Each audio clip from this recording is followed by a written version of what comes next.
Hello students, स्वागत है आपका हमारे चैनल स्टैंडर्ड कोचिंग सेंटर में। लास्ट वीडियो में हम लोगों ने ट्रिग्नोमेट्री के कुछ बेसिक रेशियोज पढ़े थे और कुछ फार्मूलाज पढ़े थे। आज हम उन्हीं फार्मूलाज का यूज़ करके एक्सरसाइज 8.1 के सवाल करने की कोशिश करेंगे। हमारा पहला सवाल है, from the figure write the value of sine A, cos A, tan A, cot A, sec A, cosec A. हमें इस फिगर की मदद से sine A, cos A, tan A, cot A, sec A और कॉसेक ए इन सब की वैल्यू बतानी है। तो हम लोगों ने ट्रिग्नोमेट्रिक रेशियो पढ़े हैं कि sine a is equals to p upon h, cos a is equals to b upon h, cot a is equals to b upon p, tan a is equals to p upon b, sec a is equals to h upon b, cosec a is equals to h upon p। अब हमने सारे trigonometric formulas लिख लिए हैं और अब देखिए sign ए क्या फार्मूला है, p अपॉन एच। तो इसमें p कौन सा है और h कौन सा है, ये हम कैसे पहचान देते हैं, एंगल के सामने वाला। ठीक है, तो ट्राइंगल का जैसे नाम हो ए बी सी, तो हमें इसके हिसाब से देखना है एंगल ए बी सी। तो एंगल ए के सामने वाला परपेंडिकुलर, ये नीचे वाला बेस और हाइपोटेनियस, ये हो गया। अब बस हमें कुछ नहीं करना है, सारी वैल्यूज को पुट कर देना है। जैसे साइन ए का क्या फॉर्मूला है, पी अपॉन एच। तो पी कौन सा है, ये वाला पोर्शन, तो पी की वैल्यू हो गई 5 अपॉन एच कौन सा है 13, तो 5 अपॉन 13। साइन ए की क्या वैल्यू हो गई 5 अपॉन 13। ऐसे बी क्या हो जाएगा, बेस 12 अपॉन हाइपोटेनियस 13, ये हमारा कॉस ए हो जाएगा। कॉट ए का क्या फॉर्मूला है, पी अपॉन बी। तो बी कौन है, बेस, बेस की वैल्यू 12 और परपेंडिकुलर की वैल्यू 5। ऐसे ही टेन ए की क्या वैल्यू हो जाएगी, परपेंडिकुलर यानी कि 5 और बेस यानी कि 12। सेक ए की क्या वैल्यू हो जाएगी 13 हाइपोटेनियस अपॉन बेस 12। ऐसे ही कॉसेक की क्या वैल्यू हो जाएगी एच अपॉन पी। तो एच कौन है 13 और पी कौन है 5। तो ये हमारे सारे cos A, tan A, sec ए सबकी वैल्यू हमने निकाल ली ट्रिग्नोमेट्रिक रेशियो के फॉर्मूलाज से। चलिए बढ़ते हैं अपने नेक्स्ट क्वेश्चन की तरफ। हमारा सेकंड क्वेश्चन है, in triangle A B C angle B is equal to 90 degree. तो सबसे पहले हम लोग एक ट्राइंगल बना लेते हैं।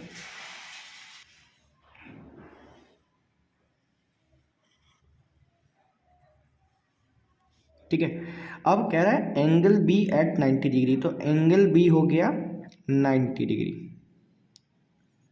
90 डिग्री। इस एंगल बी को हम नाम दे देते हैं बी। एंगल ए इसको मान लेते हैं, एंगल सी इसको मान लेते हैं। तो ट्राइंगल ए बी सी बन गया, एंगल बी पर 90 डिग्री है। If A B is equals to 4 centimetre, तो ए बी की वैल्यू कितनी हो गई 4 सेंटीमीटर, बी सी की वैल्यू कितनी हो गई, बी सी 3 सेंटीमीटर और ए सी की वैल्यू कितनी हो गई 5 सेंटीमीटर। ठीक है, अब देखिए कह रहा है write the value of sine A, यानी एंगल ए से देखा जाएगा तो हमारा परपेंडिकुलर कौन हो जाएगा, ये, बेस कौन हो जाएगा ये, और हाइपोटेनियस कौन हो जाएगा ये। अब हमें किसकी वैल्यू लिखनी है, write the value of sine A, cos a, cot a. तो हमें किसकी वैल्यू लिखनी है, साइन ए। इसका फॉर्मूला क्या होता है ट्रिग्नोमेट्रिक रेशियो का, परपेंडिकुलर अपॉन हाइपोटेनियस। परपेंडिकुलर कौन है एंगल ए के हिसाब से, उसके सामने वाला। तो परपेंडिकुलर हो गया ये, हमने लिख दिया 3 सेंटीमीटर अपॉन हाइपोटेनियस, तो हो जाएगा 5 सेंटीमीटर। दूसरा कॉस ए, कॉस ए का क्या फॉर्मूला है, बेस अपॉन हाइपोटेनियस। तो बेस क्या है 4 सेंटीमीटर अपॉन हाइपोटेनियस 5 सेंटीमीटर। ऐसे कॉट ए का फॉर्मूला है, कॉट ए का क्या फॉर्मूला है बी अपॉन पी। तो बेस कौन है 4 सेंटीमीटर, परपेंडिकुलर कौन है 3 सेंटीमीटर। बस हमें sign A cos A tan ए की कॉट ए की वैल्यू बतानी थी, हमने ट्रिग्नोमेट्रिक रेशियो के हेल्प से सबकी वैल्यूज बता दी। तो यही हमारा आंसर हो गया। हमारा थर्ड क्वेश्चन है if sine theta is equals to √3/2 find the value of other trigonometric ratios. कह रहा है कि साइन थीटा कितना है √3/2। तो साइन थीटा का ट्रिग्नोमेट्रिक रेशियो क्या होता है P/H। यही तो ट्रिग्नोमेट्रिक रेशियो फॉर्मूला है, परपेंडिकुलर अपॉन हाइपोटेनियस। तो हम लोग एक ट्राइंगल बनाएंगे, P के सामने वाला परपेंडिकुलर, H के सामने वाला हाइपोटेनियस। या फिर ये भी कह सकते हैं कि ऊपर वाली वैल्यू P होती है, नीचे वाली वैल्यू H। तो P क्या है √3, H क्या है 2, ये ट्राइंगल का नाम दे देते हैं ABC, थीटा हमारा ये, ठीक है। हमने साइन थीटा के हिसाब से इसकी वैल्यू रख दी। हमें ट्राइंगल की तीसरी साइड नहीं दी हुई है, हम लोगों ने पढ़ा था Pythagoras theorem H² = P² + B²। ये फॉर्मूला तब यूज़ होता है जब ट्राइंगल की दो साइडें दी हुई हों और तीसरी वाली निकालनी हो। तो जो वैल्यूज़ जैसे परपेंडिकुलर और हाइपोटेनियस दिया हुआ है तो उन वैल्यूज़ को यहाँ पर रखा जाए। हाइपोटेनियस की वैल्यू है 2, तो 2 का स्क्वायर = परपेंडिकुलर की वैल्यू है √3, तो √3 का होल स्क्वायर प्लस B²। तो 2 का स्क्वायर 4 = √3 का जो स्क्वायर है वो होता है 3, ठीक है, क्योंकि √3 × √3 कितना होता है 3, स्क्वायर ऐसे ही तो निकाल देता है, ठीक है। जब दो सेम रूट्स आपस में मल्टीप्लाई होते हैं, जैसे रूट्स के अंदर के नंबर सेम हो और वो आपस में मल्टीप्लाई हो तो उनके ऊपर का रूट हट जाता है। तो √3 का स्क्वायर 3 प्लस B²।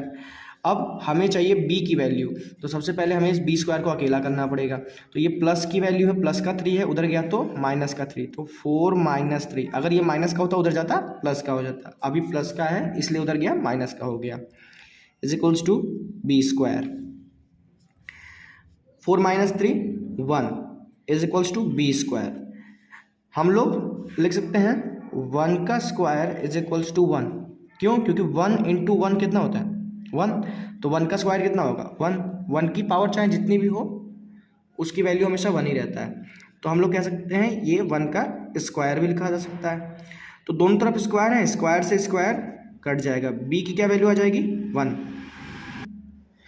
तो हमारा बेस क्या आ गया 1, ठीक है। अब हमारे पास ट्राइंगल की तीनों साइड्स हैं, तो हम लोग क्या करते हैं find other value of other trigonometric ratios. Other trigonometric ratios का मतलब है कि साइन को छोड़ के, क्योंकि साइन थीटा की वैल्यू दी गई है, तो इनके अलावा जितने भी ट्रिग्नोमेट्रिक रेशियोज हैं कितने होते हैं 6 होते हैं, उनमें से साइन थीटा की वैल्यू दी गई है, तो अदर कितने बचे 5। कौन कौन से cos theta formula P/H, tan theta formula P/B, cot theta formula B/P, sec formula H/B, cosec theta formula H/P। अब इनकी बस वैल्यूज रख दें। अब कॉस थीटा का फॉर्मूला B/H, तो B की वैल्यू है 1 और H की वैल्यू है 2, तो ये हो गया 1/2। ऐसे ही टेन थीटा का हो जाएगा परपेंडिकुलर अपॉन बेस, तो परपेंडिकुलर है √3/1, बेस है हमारा 1। कॉट थीटा का हो जाएगा बेस अपॉन परपेंडिकुलर, तो बेस है हमारा 1 और परपेंडिकुलर है हमारा √3। ऐसे सेक थीटा हाइपोटेनियस की वैल्यू 2 और बेस की value 1 is equals to cosec theta h/p। तो h क्या है हमारा 2 और परपेंडिकुलर क्या है हमारा 3, √3। यही हमारा आंसर हो जाएगा। चलते हैं अपने नेक्स्ट क्वेश्चन की तरफ। फोर्थ क्वेश्चन है, if tan a is equals to 7/24 find the value of sin a plus cos a।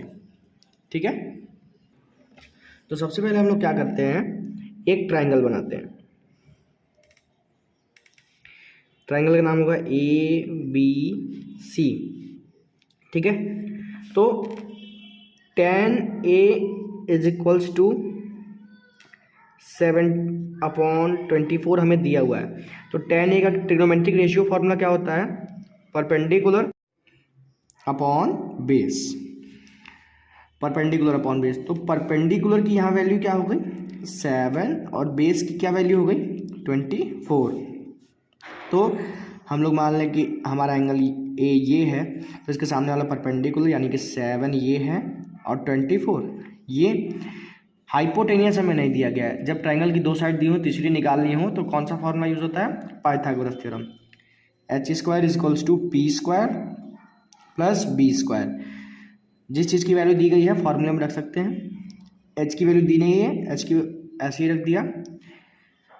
p क्या है हमारा 7, तो 7 का होल स्क्वायर प्लस b की वैल्यू है 24 का होल स्क्वायर। तो h² इज इक्वल्स टू 7 का स्क्वायर 49 प्लस 24 का स्क्वायर 576। ठीक है, अब इन दोनों को ऐड करेंगे। h² is equals to 625। तो h² की वैल्यू 625 है, लेकिन हमें चाहिए किसकी वैल्यू, h की वैल्यू। तो हम h करेंगे तो यहाँ पर स्क्वायर हट जाएगा, तो यहाँ पर क्या लग जाएगा √625 हो जाएगा रूट का। ठीक है, तो 625 जो है वो 25 का स्क्वायर होता है 625। ठीक है, तो हम इसको लिख सकते हैं 25 का होल स्क्वायर रूट में, तो स्क्वायर से रूट कट जाएगा। h की वैल्यू क्या आ जाएगी 25। अब हमारे पास ट्राइंगल की तीनों साइड्स हैं, तो अब हम लोग बता सकते हैं sin a plus cos a की वैल्यू। तो सबसे पहले sin a की वैल्यू फाइंड करते हैं। sin a is equals to इसका फॉर्मूला p/h। p की वैल्यू है 7, h की वैल्यू है 25, cos a की वैल्यू है b/h। b की वैल्यू 24, h की वैल्यू 25। अब हमें वैल्यू निकालनी थी sin a plus cos a की वैल्यू। तो हम क्या करेंगे, sin a की वैल्यू और cos a की वैल्यू दोनों को ऐड कर देंगे। तो sin a की वैल्यू है 7/25 प्लस 24/25। अब देखिए इसका एलसीएम सेम है, तो एलसीएम क्या आ जाएगा 25/7 प्लस 24।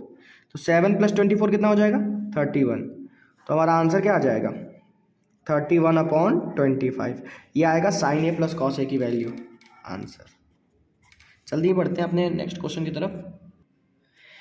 नेक्स्ट क्वेश्चन है हमारा, if cosec a is equals to 7/4 prove that 1 plus tan² a is equals to sec² a। तो हमें cosec a की वैल्यू दी गई है, cosec a is equals to 7/4। Trigonometric ratio formula क्या होता है cosec a का, हाइपोटेनियस अपॉन परपेंडिकुलर। एक ट्राइंगल बनाएंगे हम, ट्राइंगल का नाम है ABC। तो cosec a का फॉर्मूला h/p। h कौन है हमारा, ये वाली साइड 7, और p कौन है हमारा एंगल a के हिसाब से ये वाली साइड 4। हमें ट्राइंगल की दो साइड दी हुई है, तीसरी साइड फाइंड करनी है। तो पाइथागोरस थ्योरम लगाते हैं, h² is equals to p² plus b square. अब ये पी स्क्वायर इधर प्लस का है, उधर गया तो माइनस का, h square minus p square is equals to b square. हमें बी की वैल्यू निकालनी थी, इसलिए पी को उधर भेज दिया। अब वैल्यूज पुट करते हैं, 7 का होल स्क्वायर माइनस 4 का whole square is equals to b square. अब देखिए 7 का स्क्वायर 49 माइनस 4 का square 16 is equals to b square. तो 49 माइनस 16 कितना होता है, 33 is equals to b square. हमें किसकी वैल्यू चाहिए थी, बी की। तो क्या हो जाएगा, इधर से स्क्वायर हटाएंगे तो इधर रूट लग जाएगा, रूट का 33। अब रूट का 33 किसी का भी स्क्वायर नहीं होता, तो हम लोग इसको ऐसे ही छोड़ देंगे। तो बी की वैल्यू हो गई रूट का 33। ठीक है। अब देखिए हमारे पास ट्रायंगल की तीनों साइड्स हैं, तो सबसे पहले हम लोग क्या करें, tan ए और sec ए की वैल्यू निकाल लें। क्यों, क्योंकि हमें क्या प्रूव करना था, 1 plus tan square A is equals to sec square A. तो अगर हमारे पास tan की वैल्यू होगी, sec की वैल्यू होगी, तभी तो हम उनका स्क्वायर कर पाएंगे। तो सबसे पहले हम लोग tan की वैल्यू निकाल लेते हैं। tan ए की क्या वैल्यू हो जाएगी, formula P upon b is equals to, P क्या है हमारा 4, B क्या है हमारा रूट का 33। sec ए का क्या फॉर्मूला है, H अपॉन बी। H क्या है हमारा 7, B क्या है हमारा रूट का 33। तो अब हमें क्या करना है, इसकी वैल्यू निकालनी, 1 प्लस tan स्क्वायर है इक्वल टू sec स्क्वायर है। तो 1 प्लस tan की क्या वैल्यू है, 4 अपॉन रूट 33 का whole square is equals to sec की क्या वैल्यू है, 7 अपॉन रूट 33 का होल स्क्वायर। ठीक है। तो अब जरा इसको सिंप्लीफाई करते हैं, तो 1 प्लस 4 का स्क्वायर 16 और रूट 33 का स्क्वायर, रूट 33 का जब स्क्वायर करेंगे रूट 33 इंटू रूट 33। तो देखिए जब दो सेम नंबर्स, हमने कहा था कि दो सेम नंबर्स रूट के आपस में मल्टीप्लाई होते हैं तो उनके ऊपर का रूट हट जाता है। तो क्या आ जाएगा, रूट 33 का स्क्वायर 30, तो रूट 33 का स्क्वायर 33 इक्वल्स टू 7 का स्क्वायर 49 अपॉन 33, रूट 33 का स्क्वायर क्या था 33, तो यहाँ भी हो गया 33। अब इसका एलसीएम लेंगे तो आएगा 33, और यहाँ पर क्या हो जाएगा, यहाँ पर एलसीएम 1 है, 1 को जब 33 से डिवाइड करेंगे तो आएगा 1 इंटू 33 इज इक्वल्स टू 33। तो यहाँ पर पूरा क्या आ जाएगा 33, एलसीएम लेना, या फिर आप लोग क्रॉस मल्टीप्लिकेशन भी कर सकते हैं, प्लस यहाँ पर आ जाएगा 16। ठीक है। और इज इक्वल्स टू क्या चल रहा है 49 अपॉन 33, इन दोनों को ऐड करेंगे तो हमारा आएगा 49 upon 33 is equals to 49 upon 33। दोनों साइड्स इक्वल हो गई, तो हम क्या कहेंगे, हेंस प्रूव्ड। ये थे हमारे कुछ ट्रिग्नोमेट्रिक के एक्सरसाइज 8.1 के क्वेश्चंस। इसके आगे क्वेश्चन हम लोग नेक्स्ट वीडियो में डिस्कस करेंगे। Thank you for watching this video.